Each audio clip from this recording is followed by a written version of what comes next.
went through a very, very intense period of grief and loss for the first couple of weeks in particular, which also involved very large amounts of morphine, which didn't help. And I bottomed out very early on in that response and just became completely uncommunicative and just totally inside my own head. And I was lucky that people were able to draw me out of that a bit. But then I do think I parked some of that stuff. I sometimes wonder, even 15 years on, I still feel like there are aspects of it that, maybe I never really addressed fully in my own head. And so I do still reflect and I do still try, and I think it's important not to deny it. But I don't find it that constructive always to do that. And I think I learned early on that you can do all the what ifs that you like, but it's expensive, it's emotionally expensive, because ultimately wherever you go down that path, at some point you've got to get back to the reality that you're existing in. When I was 22 at the time, I'd actually been through quite a lot in my life in terms of family and things like that. So I felt like at the time I had a pretty good hold on it, and I took to the chair really well, but then things kind of dawned on me when my friends started dropping off. And I think the loss for me was not so much that I wasn't going to walk again, it was more losing my lifestyle than losing my ability to walk. And that was huge for me because my lifestyle was everything. I just wanted to party, I wanted to go to pubs, stay at my mate's place and run amok, and I just kind of lost a sense of myself in the beginning, and I just didn't kind of know what to do at all.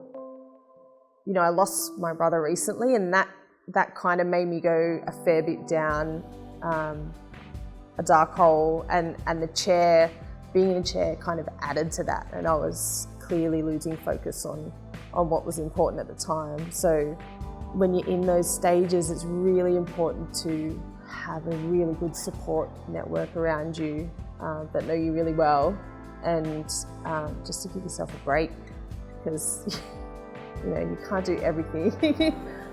I don't think I really experienced that great sense of loss or grief during the hospital time. Really, it was when I got home that the losses of spinal cord injury really hit me. The losses in a marriage were big, and I mean, I'm talking to people with spinal cord injuries, so the sexual loss is massive.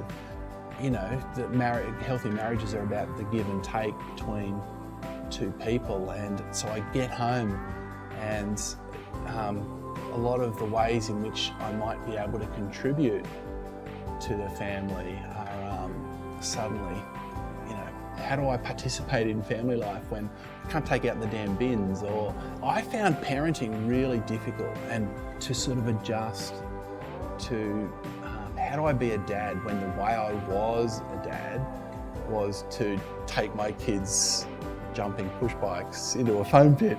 But maybe because I'd had that 20 years of all those things, the loss felt harder to cope with. I wasn't as quickly able to change, I think, as some people. So maybe that adjustment process took me longer. Because I just couldn't work out, it took me a long time to work out how to be a parent. I was definitely grieving back then. Whether I'm still grieving now, a lot less. Like a lot less, which is amazing to say that, because years ago I think I would never have thought that possible. I was never going to find someone who was going to love me. I was never going to be able to have a family or raise kids, or all these things that you take for granted growing up, that one day I'll experience that phase in life and I'll be able to do all those things. Like, I was lying in hospital thinking, well, that's all been taken away from me. One of those things was basketball. I was waiting to go and take up a scholarship to play basketball in the States when I had my accident. I kind of felt like all of that was ripped out from underneath me as well, and that I wasn't going to be able to pursue all those dreams and aspirations that I had around competing. Because I was so concentrated on breathing and staying alive, I didn't have time to grieve. Whenever I get a bit of time or break, I do think about the loss. But then it was like reality snapped in, and I'm just breathing again. But now my breathing is fine. And then I arrived home And I think then I had time to grieve. Just fell into a depression for a little bit. And I had to extricate myself out of my house, which brought me a lot of memories. The area, which brought me a lot of memories, and family, and moving here, and allowed me to start again, reborn again. Now I'm at the mercy of people, and it wasn't good for my spirit, it wasn't good for my psyche. There's a lot of denial at the beginning. I think everyone has a lot of denial, and then you sort of get a bit of acceptance and you think, oh, it'll be fine. I still go through moments of that. It's just trying to find the positives.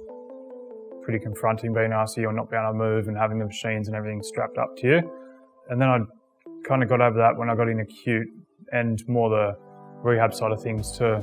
I was just determined to get out of there, which was my driving point, I think. I think I've kind of gotten to that point where I've moved on and just accepted it and become a better person in myself and kind of just taking on the challenges as they come along. With a lot of bravado, I sort of hid that side of it. That was an internal thing. I had to show the family and friends that I was going to have a go and I could do this. I cried in private, and I can remember they'd come into the room, a nurse or a sister, or a doctor would come, I'd start crying and I couldn't stop. And I did cry on and off afterwards with my wife and privately, and not what I'd just done to myself, what I'd done to the wife and the kids. Now, I don't cry as much as I used to. Every now and then I still do, very rarely now, about my wife and what's happened. I lost a son. So I think it's easy for people to get depressed and find it difficult to get out of bed. They said getting out of bed some days is going to be harder than others, but it's not impossible. We can feel sorry for ourselves. Most of it we have to do on our own, but there is support out there and there's opportunity to explore the world.